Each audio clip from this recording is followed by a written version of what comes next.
Que nem aconteceu na pandemia. Teve mãe e pai que não quis levar pra escola e a escola também não se adaptou. Atrasou 2 anos na vida da Sim. criança. Porque é isso que eu falo, não é 1 mês, 2 meses. É o ano letivo. E aí tem escola que começa no meio do ano. Tem escola que começa no começo do ano. Que aqui, agora, com essas escolas bilíngues, está assim. Uhum. Faz como? E eu acho que boa parte disso foi o mesmo processo que a ciência sofreu, sabia? Porque, assim, séculos atrás, né, a gente tinha ciência consolidada ali, então todos eram ali filósofos. Então, o filósofo estudava sobre tudo, porque tudo podia ser estudado, né? Apesar de você ter várias áreas do conhecimento, você estava ali englobando ali.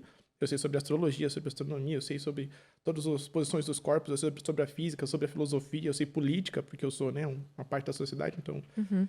e assim, depois que a ciência foi se enraizando em outras áreas, ou seja, foi se fragmentando, né? Por que que aconteceu isso? Porque uma pessoa já não conseguia mais saber sobre tudo. Não cabia na vida da pessoa estudar O sobre HD tudo. era limitado. Exatamente, o HD era limitado. E aí deu pau no Excel, a pessoa não conseguia processar, mandou para outra pessoa estudar essa área, eu estudar essa aqui, você estuda aquela lá, e aí foi se ramificando. A educação tá nesse nível, eu acho.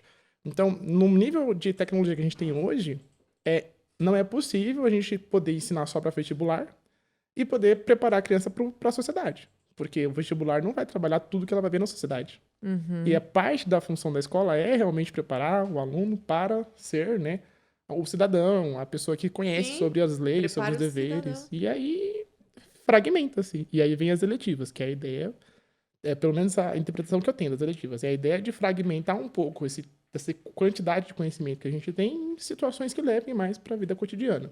Mesmo que tenha um viés ali, né, profissional, de trabalhar, de preparar para o mercado de trabalho. Mas a única dó que tem é que, assim, é, precisa da escola para forçar isso do aluno, porque ele não busca. Você sabe que quando eu fundei o canal do Você Entendeu Direito, eu foquei nos adolescentes. Porque na época que eu fundei o canal, foi lá em 2018, era a época que o YouTube ele era usado só para ver clipe. As pessoas não tinham um costume de produzir conteúdo mesmo. Tanto que o meu canal foi o primeiro canal de ensino jurídico para leigos, porque tinha de concurso, Ah, não tinha para leigos, no geral. E na época eu criei na esperança de atrair o adolescente. Porque eu falei, ele tá lá assistindo funk, ele vai querer ver meu. Ah, louca. Eu tô lá, ele vai entendeu? Eu vou querer ver a aparecer na tributação tela dele, ele vai aqui. querer aprender o direito trabalhista. Não. Exato. O meu público é de 25 a 34 anos, que é o adulto que tomou na cabeça. E aí, já tomou na cabeça, né? Então já tá no mercado de trabalho. E ainda também não tem uma autonomia financeira para terceirizar a dor de cabeça que é na contratação de um advogado, de um contador, enfim. Então é dos 25 ao 34. Eu falei, cara, eu tô atingindo os pais do Do adolescente que eu queria. adolescente. E eu queria atingir a educação. Foi aí que, por diversos anos, eu enchi o saco das escolas que eu tenho contato, falando, deixa eu dar palestra, eu não cobro. Eu tô de graça. Na época eu fazia de graça, tá, gente? Hoje eu não faço mais. Porque o VED tem o seu Todo mundo valor. tem seu preço, é. É tempo, tem equipe, tem tudo por trás. Eu fui atrás e ninguém queria me colocar. Os alunos pediram como eletiva como uma curiosidade, porque muitos pretendiam fazer a faculdade de direito. Não foi para saber os seus direitos. Tanto é que quando eu cheguei lá e falei assim: olha, quando eu dei a palestra de apresentação da eletiva, eu Lá falei: para os professores. não é. Eu fiz para os professores e para os alunos eu também pude apresentar. Eu falei: não é só para quem quer fazer direito. Eu vou falar sobre direito um pouco de tudo. Eu não vou falar sobre faculdade, nem sobre vida de advogado. Tanto que lotou, né? Então, lotou. Lotou, mas assim, eu tive que. A escola teve que me pegar, abrir a porta para eu ir lá falar e aí E eles criarem esse esse interesse. processo. Infelizmente. Então, desses conhecimentos fragmentados, o adolescente, além dele não saber por onde pescar, porque às vezes ele até segue um inteligência limitada, um LTDA, né? Não é limitado, é LTDA. Ou um canal sobre ciência por curiosidade. Mas ele não, às vezes, ele não sabe por onde procurar. O problema não é nem esse. O problema é quando ele não tem a iniciativa de procurar. E aí que entra a escola do mesmo jeito. Porque o pai e a mãe não tem jeito. Eles vão ser tendenciosos. Eles Sempre. vão querer falar assim, ah, não, você vai perder o tempo fazendo um curso de astrologia. Pra que vai fazer Exato. astrologia ou astronomia? Vá fazer, sei lá, sobre finanças pessoais, É, sobre economia, macroeconomia. Então, os pais, eles acabam sendo tendenciosos com a profissão deles. E aí fica para a escola abrir um pouco esse Esse, leque. fazer essa interdisciplinaridade, que essa palavra é maravilhosa, que eu adoro, né? Sim. Porque, por exemplo, na minha astronomia, eu levei um astrólogo para dar palestra, né?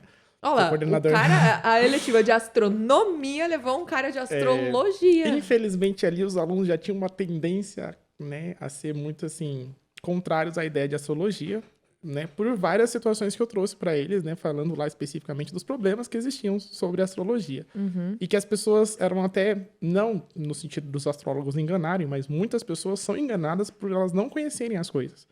Então, por exemplo, se você precisar na internet, vai ter um livro. Eu posso falar o nome do livro? Pode? Porque tá vendo, né? Chama Jesus Quântico. Jesus quântico? Jesus Quântico. E assim, o livro... Ai, o Luan, no podcast dele, ele falou que tudo é quântico agora, é coach quântico. Exato. É E direito quântico. Eu falei, eu nunca ouvi falar eu dessa. chorei. Ele falou que ia te perguntar isso. Ele não me perguntou. Ele O que é Jesus quântico? Jesus Quântico é um livro, assim, eu nunca li e também não vou dar dinheiro pra essa galera, porque eu realmente caiu lágrimas quando eu vi esse livro, porque eu fico imaginando qual é o nível de discussão, né, ou enfim, de situação que faz a pessoa se interessar por essa situação. E assim, eu me interesso, mas de uma forma muito negativa, porque a capa do livro é Einstein com uma cruz no peito, era judeu, mas ele tava com uma cruz no peito e ele apertando a mão de Jesus Cristo, fazendo... de Jesus Cristo. E Jesus Cristo com a coroa de espinhos, assim. E só de olhar aquela capa já me deu, né, uma situação muito, muito amarga. Não, mas eu fiquei curiosa. Eles fazem o quê? Faço Ele fala o ideia. quê? Eu Vai ainda dar uma não tive pesquisada. eu não tive esse dinheiro extra pra poder comprar e dar uma olhadinha. Mas você sabe que essas coisas, às vezes, muito aleatórias, elas travam perspectivas, Com não certeza. muitas vezes naquilo que tá querendo ser dito, mas em outras. Você já viu aquele, você que gosta de economia, essas coisas, eu acho que você já leu Freakonomics? Ah, sim. Que é uma junção, umas analogias X, assim, o que, mistura que o tudo. Ku Klux Klan tem a ver com, sei lá, o Sei lá. sistema escolar. Mas eu gosto. Sim, e tem muitos trabalhos na faculdade hoje em dia que eu gostava, tinha uns grupos da faculdade que juntavam essas coisas mesmo, misturavam umas coisas assim. E a ciência faz parte disso, né? O se já é o início, não sei se vai dar certo. Esse não sei dá o start. Mas tem várias situações disso, várias, várias. Um dos exemplos que eu posso trazer também é, por exemplo, quando você vai na internet e pesquisa assim, sal quântico. Sal quântico? E aí, assim, quântica, especificamente, o Luan deve ter, né, comentado, mas é o estudo específico de corpos muito rápidos e muito, né, pequenos. Então, o estudo da luz, principalmente. Tem fótons, então corpos muito rápidos e muito pequenos. Aí é estudo da quântica, as ondas, frequência, tudo mais, né? Agora, o que é o sal? É macroscópio, tem a ver especificamente com quântico. E tá na capa do sal. Não, mas se for assim, Caríssimo. tudo é quântico. Exato, mas por que a pessoa compra? Por que ela se gaba de estar usando ou absorvendo Porque tem o sal termo quântico. Porque tem um termo quântico, ela nem sabe do que se trata.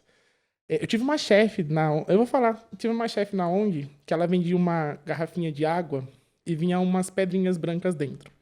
E a marketing dela era maravilhoso. Ela falava assim, vem eletromagnetos infravermelhos que vão ionizar a água.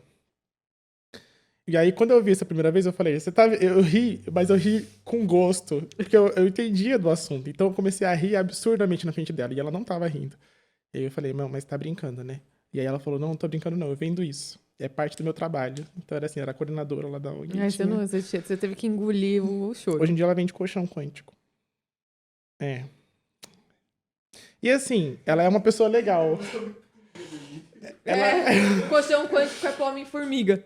O colchão quântico tem eletromagnetos infravermelhos que vão mandar, né, ondas específicas para sua coluna. E por que isso não é possível? Por que não é possível? É. Vamos imaginar que você ionize... Primeiro que ionização não vai rolar com a água, especificamente, né? Tem um processo específico Não rola. Não é assim que vai funcionar. E outra, ionizar, por exemplo, se você ioniza um gás, se você fornece muita energia para um gás, ele vira plasma. Então vira aquele... Né, É uma um gosma. trovão. Não, plasma. É um trovão. Ah, o trovão mesmo. É uma descarga elétrica específica, né? Através de um gás, porque você deu muita energia para ele. Então você vai beber plasma?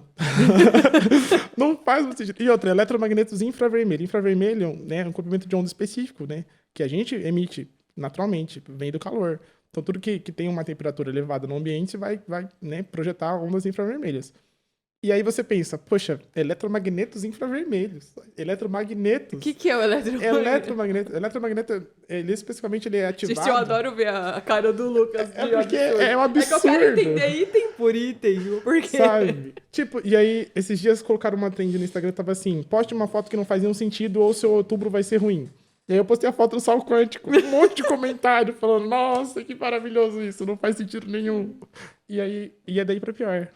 E assim, Então, mas tudo é quântico, então. se as pessoas não conhecem o que é o quântico especificamente, elas acreditam. E outra, essa minha coordenadora falava que tinha até palestra de físicos que iam lá na empresa dela fazer palestras para explicar a parte física da situação. E eu queria muito assistir uma palestra dessa, porque que físico que é esse, gente? Tá parecendo uns médicos que estão falsificando agora os CRM da vida. Então, infravermelho seria o aumento do calor. É a onda liberada a partir de corpos que produzem calor. Então, ou seja, seria uma água de chá. É. É um raio gourmetizador para uma água de chá com pedra ali. Aquele termômetro infravermelho que passavam na sua testa Sim. durante a pandemia, aquilo lá via, né, por ondas específicas, qual a sua temperatura. Então ele absorve um comprimento de onda que transforma ela em cor até. Então você pode ver na tela assim, você já vê aquelas câmeras escondidas que Sim. estão pegando as pessoas fazendo pum, na câmera assim? O pum sai quentinho.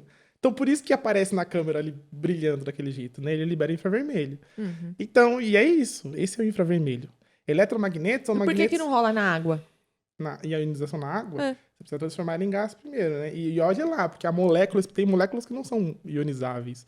Eu não Gente, sei que especificamente brisa. a parte química disso, mas eu sei que não vai rolar, não. O PB depois de ionizar não vai rolar, não. Mas, enfim. E as pessoas que não conhecem, compram. Essa é a merda, né?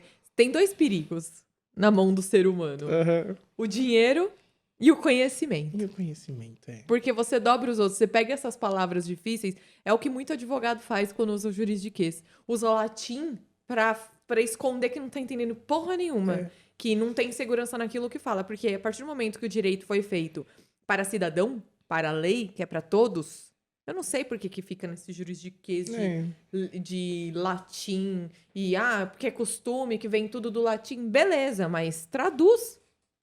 É quase a igreja com latim no passado, né? Você não pode saber latim, só os padres falam latim. Você tem que só obedecer, vai lá. Filho. Só vai falar amém, não Escuta sabe aí, nem pra que tá exatamente. falando. Realmente, o conhecimento, nesse sentido, ele se torna perigoso. Se torna. E a ignorância é a principal ferramenta, ele se alimenta da ignorância, né? E os alunos procurando respostas rápidas acham todas essas pessoas aí que vendem sal quântico. Sal quântico. E assim, eu não sabia. parte do meu colchão TCC... quântico também é foda. E eu era tão indignado com essa situação durante a faculdade, né? Que parte do meu TCC foi criado por causa disso. Então, assim, no meu TCC eu busquei saber quais processos, né, que o conhecimento passa desde que ele é criado. Por exemplo, descobrir uma partícula nova. Como é que ele vai, ou a pessoa, ou o governo vai estudar essa partícula e ver que isso aqui faz parte do livro didático que vai para os alunos? Então, é um processo que as pessoas têm que escolher se vai para lá ou não. Tem muita coisa que os alunos nem passam perto, né? A gente vai aprendendo na faculdade, os alunos não chegam nem perto desse conhecimento. Aí, essa era uma parte das minhas perguntas que era para usar no TCC. Então, quais processos passa esse conhecimento? Por quais processos passaram? Ou quem decide que conhecimento vai ser usado e outro não? E, assim, foi libertador, eu diria, né? Durante as minhas pesquisas, tanto que o meu artigo saiu agora numa revista internacional, graças a Deus. Ai, que chique! Sobre Divulga. saiu na revista Educação Química em Ponto de Vista. É um artigo sobre Thomson. Procura lá com o professor Reginaldo Meloni, da Unifesp. É maravilhoso, né, esse estudo.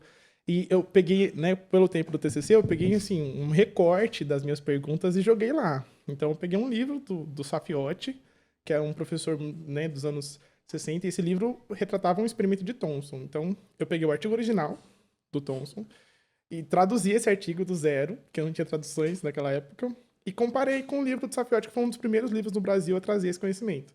E aí eu vi o que o Safiotti olhou aqui, por que ele escolheu esse experimento para poder usar no livro dele. E foi, assim, libertador. Que dava para ver as figuras, por que ele usou os experimentos e outros não. Eu até comecei a criticar muito Thomson nessa aí, comecei a criticar o próprio Nossa, que pesquisador. sutil. Lucas sendo Lucas. Nossa, ele chegou em umas conclusões, às vezes, no artigo, com 4 ou 5 experimentos. O Millington, por exemplo, fez mais de 700 amostragens ali para ver que se o dado fazia parte. O Thomson com 4 números já é isso. É isso, mas enfim. E é nessa aí que o processo que eu falo que os alunos têm que entender que é o importante, não é o final mesmo do processo, é nessa aí que eu comecei a absorver esse processo.